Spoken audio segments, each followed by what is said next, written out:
जय हिंद दोस्तों, आप सभी का स्वागत है एक बार फिर से आपके अपने YouTube चैनल यूनिक ज्ञान में।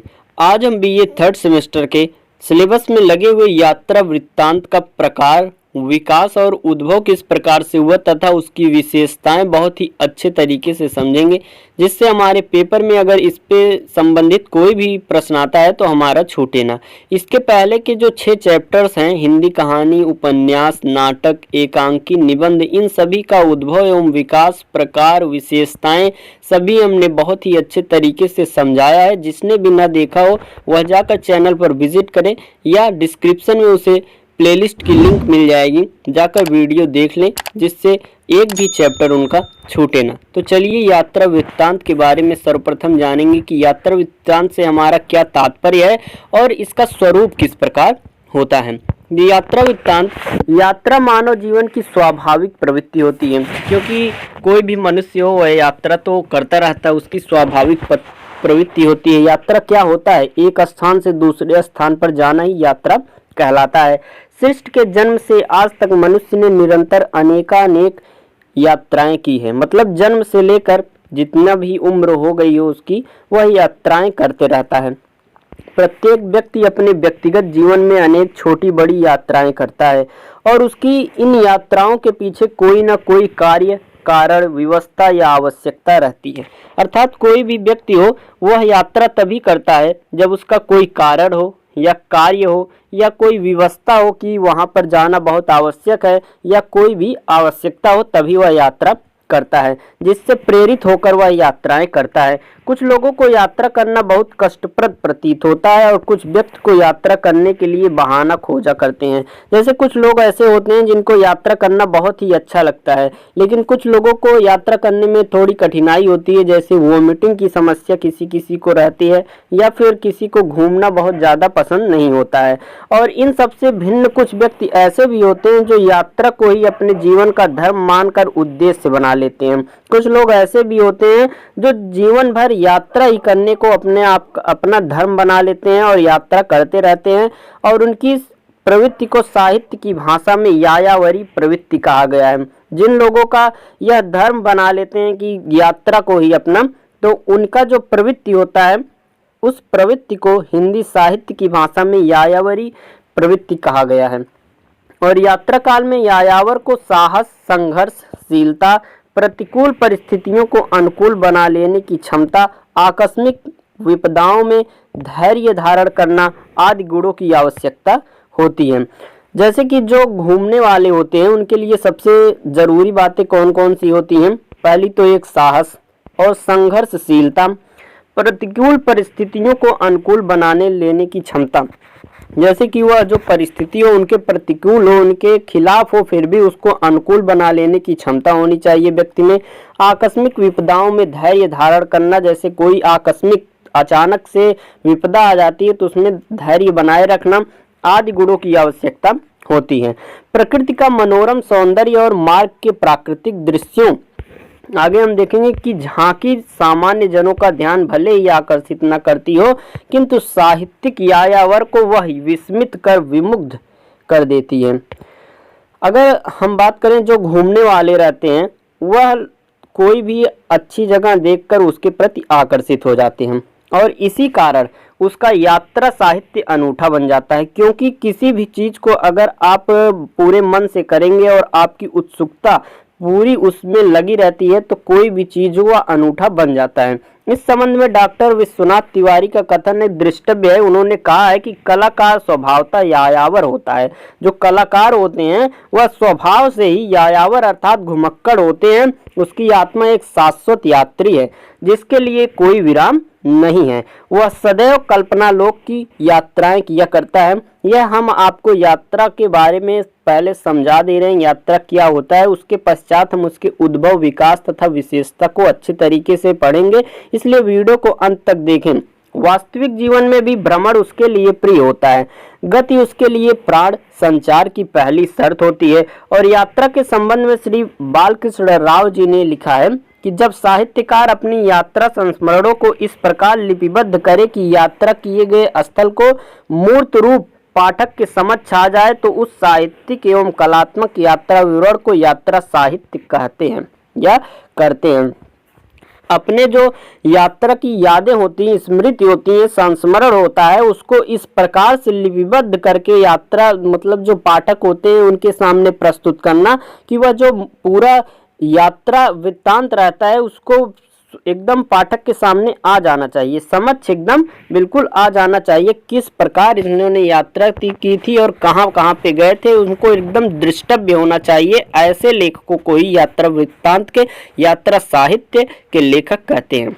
डॉक्टर रामचंद्र तिवारी जी ने इस विषय में कहा है कि अपने विचार को प्रकट करते हुए लिखा है कि यात्रा वृत्तांतों में देश विदेश के प्राकृतिक तत्वों की रमणीयता, नर नारियों, विविध जीवन संदर्भ, प्राचीन एवं नवीन सौंदर्य चेतना का प्रतीक, कलाकृतियों की भव्यता तथा मानवीय सभ्यता के विकास के द्योतक अनेक वस्तु चित्र साहित्यिक यायावर के मानस में रूपायित होकर व्यक्तित्व रागात्मक ऊष्मा से दीप्त हो जाते हैं और लेखक अपनी बिंब विधायनी कल्पना शक्ति में उन्हें मूर्त रूप प्रदान करके पाठकों की जिज्ञासा वृत्ति को लुप्त कर देता है। अगर कोई भी व्यक्ति हो, उसे घूमना पसंद हो, तो वह उस जगह के बारे में सोचकर एकदम उत्सुक हो जाता है। अगर कोई भी व्यक्ति किसी चीज को जानने के लिए जिज्ञासु रहता है, उत्सुक रहता है, तो वह चीज उसको बहुत ही अच्छे तरीके से समझ में ही आती है। वही बात डॉक्टर रामचंद्र तिवारी जी ने यहाँ पर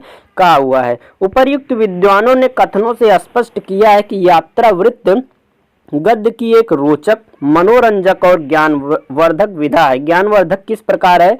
जिस जगह के बारे में, जिस यात्रा के बारे में लेखकों ने लिखा रहता है, पाठकों को उस जगह की जानकारी प्राप्त हो जाती है और इसके अंतर्गत लेखक स्वयं की हुई किसी विशेष स्थान या विश्व के किसी भाग की यात्रा का अतीत सरस और भावपूर्ण चित्रण करता है और उसके कारण पाठक मानसिक रूप से उस प्रदेश की यात्रा का आनंद मग्न होकर अनुभव करता है और बिना प्रयास उन प्राकृतिक दृश्यों, वहां के निवासियों के आचार विचार, रहन सहन, खान पान आदि के बारे में बखूबी ज्ञान प्राप्त कर लेता है।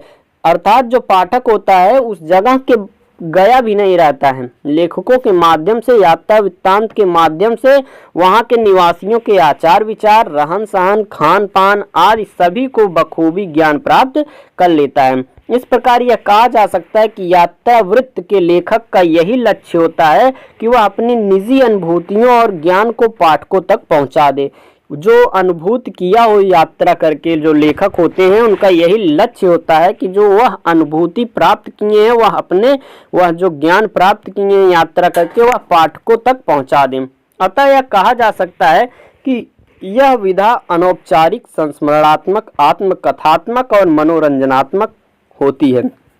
अर्थात संस्मरणात्मक का अर्थ यह होता है कि जो विस्मृत, जो यादें उनकी होती हैं, और जो आत्मकथात्मक, अपने खुद ही तो यात्रा करते हैं तभी तो अपने बारे में, अपनी यात्रा के बारे में यात्रा वृत्तांत में वह लिखते हैं और इसकी सफलता लेखक के सूक्ष्म निरीक्षण, वर्णन शैली के सौष्ठव और सौंदर्य पर आश्रित होती है। महादेवी वर्मा जी ने यात्रा साहित्य के स्वरूप को स्पष्ट करते हुए लिखा है कि संगीत थम जाने पर गाय जैसे भैरव के बाह और गीत के संगीत पर विचार करने लगता है, वैसे ही यात्री अपनी यात्रा के संस्मरण दोहराता है। जब कोई भी यात्री होता है, कोई भी व्यक्ति होता है जो यात्रा किया रहता हो, बहुत ही सुंदर यात्रा, जो सबसे अच्छी यादें उसकी रहती है, उसको याद करके उसे ऐसा प्रतीत होता है कि फिर से वह वही जगह पर पहुंच गया हो और वह आनंदमय हो जाता है। स्मृति के प्रकाश में अतीतकालीन यात्रा को सजीव कर देने का तत्व इस वर्णन को साहित्य का स्वरूप प्रदान करता है। पर्यटक के साथ पाठक भी अतीत में जी उठता है। जो पर्यटक होते हैं, जो लिखते हैं उसके बारे में, उन्हीं के साथ पाठक जो होता है वह उस अतीत में जी उठता है। यात्रा साहित्य के रूप स्वरूप को हम जानेंगे। विधायक आवश्यक तत्व निम्न हैं। जो यात्रा साहित्य के सबसे महत्वपूर्ण तत्व हैं वह कौन कौन से हैं, जिनका यात्रा साहित्य में पाया जाना अनिवार्य माना जाता है। पहला, यायावरी और घुमक्कड़पन यात्रा। यात्रा साहित्य के लेखक में यायावरी की प्रवृत्ति और घुमक्कड़पन का होना अनिवार्य माना जाता है। यात्रा के लिए यात्रा करना, यात्रा से उल्लास एवं उमंग उपस्थित करना यायावरी का सही व उचित अभिप्राय है। जिस साहित्य में यायावरी का वर्णन न किया गया हो उसे यात्रा साहित्य नहीं कहा जा सकता है। इस संबंध में डॉक्टर रघुवंश का निम्न कथन दृष्टव्य है। मतलब डॉक्टर रघुवंश ने इस संबंध में क्या कहा हुआ है, उन्होंने कहा है कि यात्रा को जो आकर्षक मानकर नहीं चलता, मस्ती के साथ निश्चिंत होकर जो यायावर नहीं बनता, जिसे आगे की सीमाएं क्रमशः आगे की ओर बराबर नहीं खींचती रहती हैं, वह यात्रा करके भी यात्री कहलाने का अधिकारी नहीं होता। क्या क्या जरूरी होता है, यात्रा को जो आकर्षण मानकर नहीं चलता, मस्ती के साथ निश्चिंत होकर जो यायावर नहीं बनता, जिसे आगे की सीमाएं क्रमशः आगे की ओर बराबर नहीं खींचती रहती हैं, वह यात्रा करके भी, मतलब जैसे जैसे वह समीप जाए उसकी सीमाएं बढ़ती रहें तभी वह यात्री कहलाता है। दूसरा तत्व क्या है, प्रकृति की पुकार। दूसरा तत्व क्या है, प्रकृति की पुकार। प्रकृति की पुकार ही यायावरी का मूल केंद्र बिंदु है। जो प्रकृति की पुकार के रूप में यहाँ पर तत्व बताया गया वह यायावरी का मूल केंद्र बिंदु है।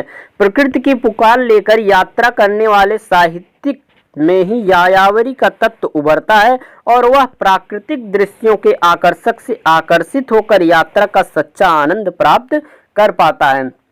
इस संदर्भ में डॉक्टर रघुवंश का निम्न कथन बड़ा सटीक प्रतीत होता है कि रघुवंश जी ने कहा है कि यायावर वही है जो चलता चला जाए, कहीं रुके नहीं, कोई बंधन उसे कसे नहीं, और जो वह दर्शनीय हो, वह ग्रहणीय, स्मरणीय और संवेदनशील है, उसका संग्रह करता चले।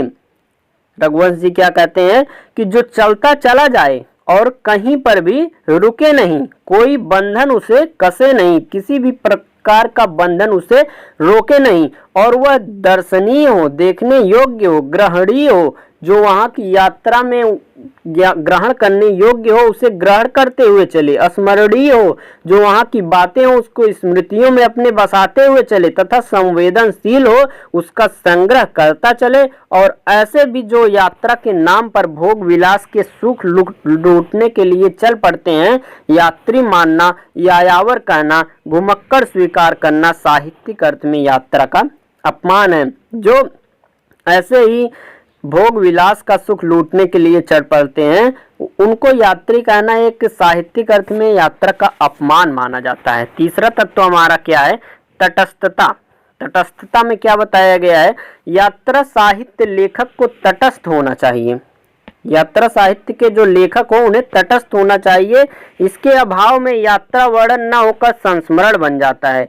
यही कारण है कि एक सफल और सिद्ध हस्त यात्रा साहित्य का लेखक अज्ञेय और राहुल सांकृत्यायन की भांति अपने आप को सामने न लाकर यायावरी और सौंदर्य उपासना को ही सामने लाता है।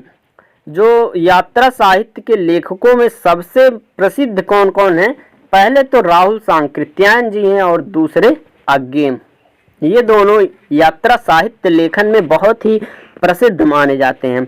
इसके अतिरिक्त यात्रा साहित्य लेखक को यात्रा प्रदेश या स्थल के प्रति सजग एवं सहानुभूति होना चाहिए। यात्रा साहित्य लेखक पत्रकार या इतिहासकार की अपेक्षा अधिक चित्रकार होता है। चित्रात्मकता इस विधा के लिए सबसे अधिक अपेक्षित तत्व है। कहानी या उपन्यास की रोचकता यात्रा वृत्त का आवश्यक तत्व। रोचकता के उद्देश्य से कुछ यात्रा वृत्त कल्पना के सहारे भी लिखे जाते हैं। इन्हें ट्रेवलर्स टेल अथवा भ्रमण कहानी भी कहा जाता है। आधुनिक समय में यात्रा के विषय और वर्णन शैली इतनी व्यापक हो गई है कि उसमें कल्पना के लिए अवकाश नहीं रहता है। साधारणतः अगर स्थानीयता, तथ्यपरकता, आत्मीयता, वैयक्तिकता और कल्पना प्रवणता और रोचकता आदि यात्रा साहित्य की महत्वपूर्ण विशेषताएं हैं। यात्रा साहित्य की क्या मूल जो विशेषताएं, महत्वपूर्ण विशेषताएं हैं, कौन कौन सी हैं? साधारणतया और स्थानीयता, तथ्यपरकता, आत्मीयता, वैयक्तिकता और कल्पना प्रवणता, रोचकता, ये सब यात्रा साहित्य की महत्वपूर्ण विशेषताएं हैं। आगे हम देखेंगे हिंदी यात्रा साहित्य का ऐतिहासिक विकास किस प्रकार हुआ, अन्य अलग अलग युगों में किस प्रकार से हिंदी यात्रा साहित्य का विकास हुआ, इसके बारे में हम बहुत ही अच्छे तरीके से समझेंगे। अगर वीडियो अच्छी लगी हो तो वीडियो को लाइक करें। फिर आगे देखते हैं कि हिंदी में यात्रा साहित्य का उद्भव आधुनिक काल के भारतीय युग के पूर्व ही हो चुका था, किंतु उसमें यात्रा साहित्य के आवश्यक तत्वों का अभाव दृष्टिगोचर था। भारतीय युग के पूर्व ही जो यात्रा साहित्य है उसका उद्भव हो चुका था, लेकिन जो आधुनिक रूप में आधुनिक समय में हमारे जो यात्रा साहित्य के तत्व माने गए हैं उसका अभाव उसमें दिखता है। इसलिए इसमें धार्मिकता और भौगोलिकता की प्रचुरता की दृष्टिगोचर होती है। अतः इस प्रकार के यात्रा वृत्तांत लेखन को यात्रा साहित्य के अंतर्गत स्वीकार नहीं किया गया है। फलतः हिंदी साहित्य के यात्रा वृत्तांत का सूत्रपात भारतीय युग से ही माना गया है। जो यात्रा साहित्य है उसका सूत्रपात अर्थात श्री गणेश अर्थात प्रारंभ भारतीय युग से ही माना गया है। आधुनिक गद्य काल के युग विभाजन के आधार पर यात्रा साहित्य का विकास क्रम द्रष्टव्य है। सर्वप्रथम हमारा क्या आता है, भारतीय युग। भारतीय युग में हम देखेंगे कि कैसे यात्रा साहित्य का उद्भव और विकास हुआ। भारतीय हरिश्चंद्र जी अपनी पत्रिका कवि वचन सुधा में यात्रा वृत्तांत को महत्वपूर्ण स्थान दिया है। आपने सरयू पार की यात्रा, लखनऊ की यात्रा, हरिद्वार की यात्रा, बद्रीनाथ की यात्रा और मेहंदाबल की यात्रा के माध्यम से, अर्थात इनके जो यात्रा लेखन कौन कौन से हैं, सरयू पार की यात्रा, लखनऊ की यात्रा, हरिद्वार की यात्रा, बद्रीनाथ की यात्रा और मेहंदाबल की यात्रा इन्होंने लिखा है और यात्राओं के इस रोचक एवं सजीव वर्णन प्रस्तुत किए हुए हैं। किसने, भारतेंदु हरिश्चंद्र जी ने। इसके आगे हम देखेंगे कि इनमें प्रकृति के सौंदर्य चित्रण के साथ साथ लोक जीवन पर भी प्रकाश डाला गया है। हिंदी प्रदीप में बालकृष्ण भट्ट ने गया यात्रा एवं कतिकी का नहान और प्रताप नारायण ने विलायत यात्रा नामक रचनाएं लिखी हुई हैं। और इसके अतिरिक्त श्रीमती हरदेवी द्वारा रचित लंदन यात्रा, भगवान दास जी द्वारा रचित लंदन की यात्री, दामोदर शास्त्री द्वारा रचित मेरी पूर्व दिग्ग यात्रा और मेरी दक्षिण दिग्ग यात्रा तथा देवेंद्र सत्यार्थी जी द्वारा चांद सूरज के वीरान और आदि इस काल में महत्वपूर्ण यात्राएं लिखी गई हैं। हिंदी प्रदीप में बालकृष्ण भट्ट जी ने गया यात्रा और कतिकी का नहान लिखा हुआ है। प्रताप नारायण जी ने विलायत यात्रा नामक रचना लिखी हुई है।